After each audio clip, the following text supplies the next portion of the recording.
tingin niyo po ba may pag-asa pa ba na maiwasan yung pag-overflow ng tubig mula sa river? May mga records po tayo, mga records ng mga flood, ng mga previous 50 years, 100 years na rin umaapaw. So, hindi po natin pwedeng kontrolin yung na gagawa tayo ng flood control project na may iwasan yung pagbaha. Hindi po ganun ang purpose po ng flood control project. Opo, maraming salamat po sa liwanag. Agree po ako dyan kasi parang ang kalaban natin dyan ang Panginoon eh. Opo.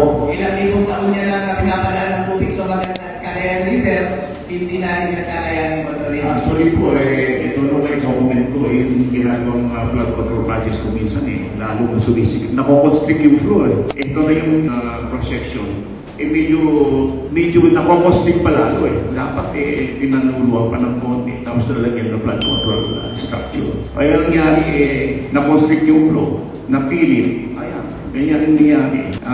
Nawawasan pa. Kahit sabihin na natin parang sa bagyo din, kahit anong klaseng structure, napakalakas na bagyo, earthquake, masisira talaga.